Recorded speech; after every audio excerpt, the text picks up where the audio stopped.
Hello friends. Media mature के YouTube channel the zero में एक बार फिर आप सभी का हार्दिक स्वागत है। आप देख रहे हैं अपना लोकप्रिय कार्यक्रम अगेंस्ट PACLL।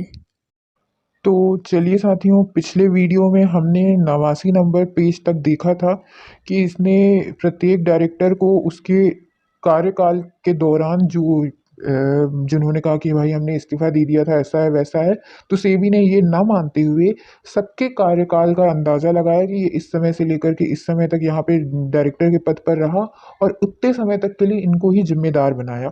यानी इनके ही ऊपर दंडनीय कार्रवाई होगी, ये नहीं कि मैं रिजाइन दे दिया था तो फिर मैं बच जाऊंगा। और यहाँ तक कि इसने ये चीज भी बाहर की कि भाई निर्मल सिंह भंगू जो इन सब का आका रहा है, सरदार रहा है, इसने तो उसी वर्ष रिजाइन दे दिया, इसी वर्ष इस्तीफा दे दिया जैसे ही भारत सरकार ने और सेबी ने बोला कि भाई CIS का लाइसेंस लो।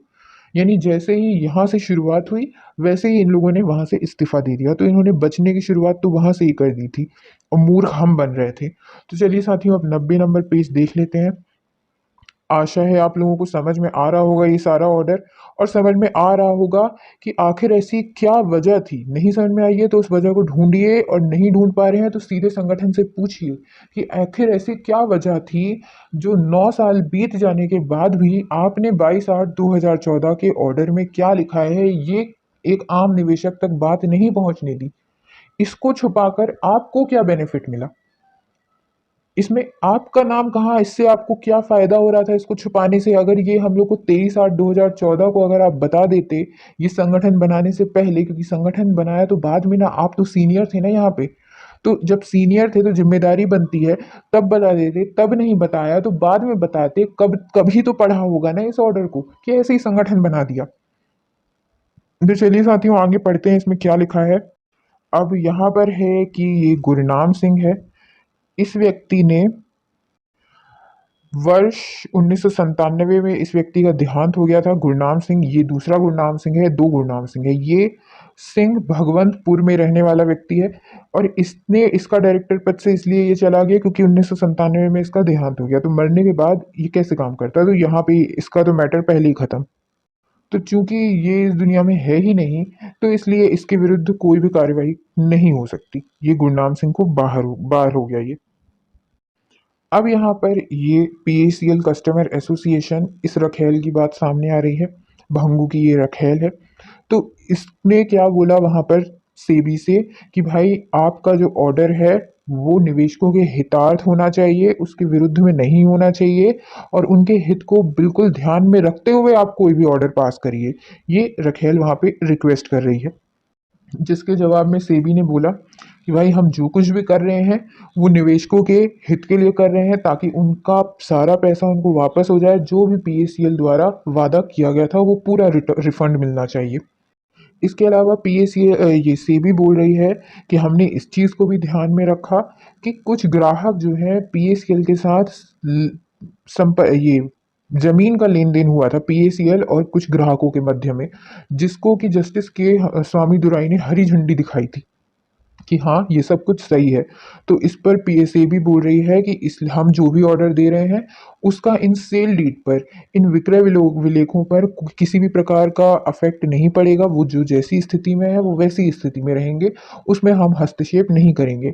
इस प्रकार से PACL कस्टमर एसोसिएशन यानी उर्फ भंगू की रखेल ने जो भी रिक्वेस्ट की सेबी से, उसको डिस्पोज ऑफ किया जाता है, यानी कि निवेशकों के हित में काम करो ऐसा बोला इसने। तो सेबी कर रही है निवेशकों के हित में काम। अब ऑर्डर ये रहा, यहाँ लिखी है इन लोगों ने हेडिंग डायरेक्शंस, यानी कि निर्देश। अब ये सेबी इस ऑर्डर के माध्यम से क्या निर्देश दे रही है, अभी तक तो हमने कहानी पढ़ी थी। अब ये पेज नंबर 90 में ये निर्देश दे रही है। 90, 91, 92, 3 पेज का मात्र ऑर्डर। चलिए देखते हैं। 3 पेज का ऑर्डर भी इन लोगों ने आपको नहीं बताया, शर्म की बात है ये।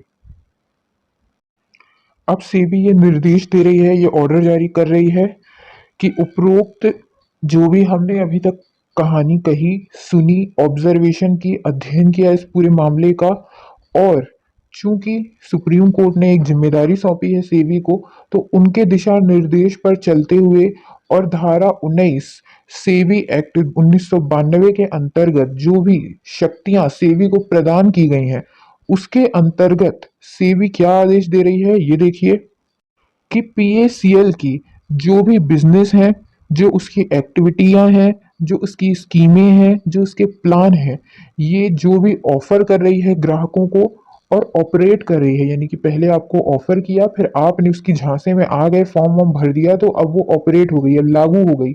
वो जो है सब कलेक्टिव इन्वेस्टमेंट स्कीम यानी CIS के अंतर्गत आती हैं।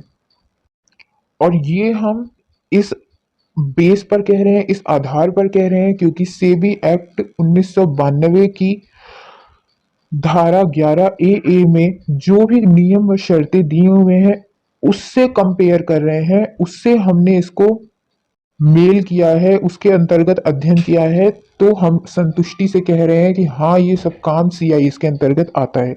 इसकी धारा ये लिखी है 11 A SEBI securities and exchange board of India act 1992। तो इसके अंतर्गत अब जब ये हनन हो गया है, ये हमने पाया, इनको दोषी पाया, अब इसका जो है नेचुरल कंसिक्वेंसेस यानी प्राकृतिक रूप से अगर देखा जाए तो सबसे पहला पहला ये तो अपने आप, इसके लिए कहीं किसी कोर्ट कचहरी के जज की एडवाइस लेने की आवश्यकता नहीं है। जब हनन हुआ है तो इसका तो पहला उपचार तो ये बनता है कि पीएसीएल के डायरेक्टर, ये पीएसीएल स्वयं पीएसीएल, दूसरा पीएसीएल के डायरेक्टर और तीसरा पीएसीएल के प्रमोटर, ये तीन शब्द याद रखिएगा। जो हम बोलते हैं कि प्रमोटर है ये कंपनी का, वो कंपनी का प्रमोटर है, इससे आप पैसा मांगिए। अदर कंपनियों में भी हमने प्रमोटरों के खिलाफ भी की है शिकायत, वो इसलिए की है क्योंकि प्रमोटर की जिम्मेदारी होती है रिफंड देना। और सेबी के इस ऑर्डर ने ये चीज साफ कर दी कि direct PACL and its directors and promoters, इनको टू रिफंड द मनीज, सबका पैसा वापस करना चाहिए, which have been collected in an unauthorised manner with promised returns to investors, जो वादा करके ग्राहकों से लिया गया पैसा गलत तरीके से, जितना भी वादा किया गया था पैसे का कि हाँ 10,000 का 20,000 देंगे, तो 20,000 दे। कौन दे? पीएसीएल दे, पीएसीएल का डायरेक्टर दे और प्रमोटर दे। ये इन लोगों की जिम्मेदारी है। यहाँ पे प्रमोटर शब्द आपको बहुत बेनिफिट देगा। और इन सब चीजों को, इन सबको जिम्मेदार ठहराते हुए धारा 19 सेबी एक्ट की धारा 19 और धारा 11 11 बी 11 4 और रेगुलेशन 65 के अंतर्गत निम्न निर्देश देते हैं। अब ये क्या है? ऑर्डर में सबसे पहले देखिए पीएसीएल, ये इसका पैन नंबर दिया हुआ है।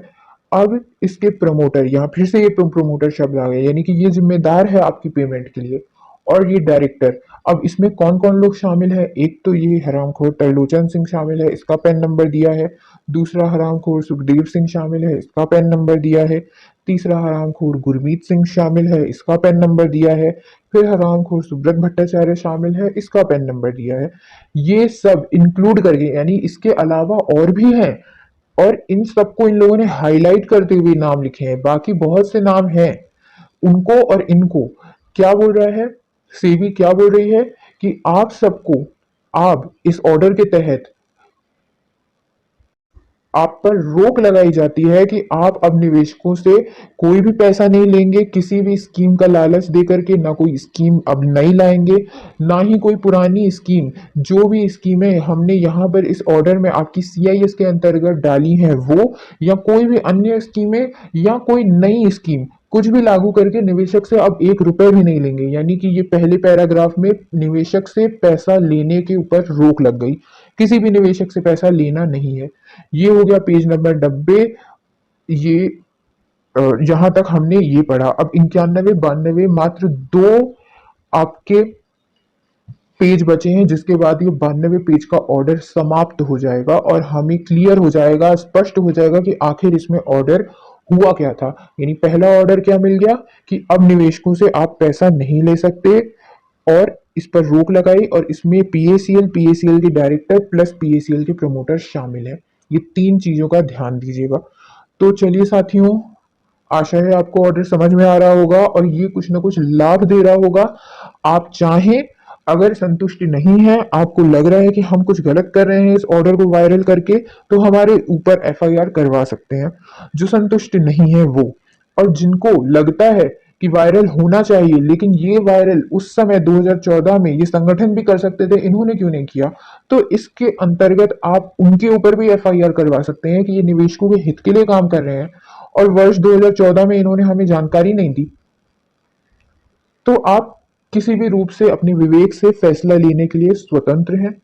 फिलहाल के लिए बहुत बहुत धन्यवाद। जय हिंद, जय भारत।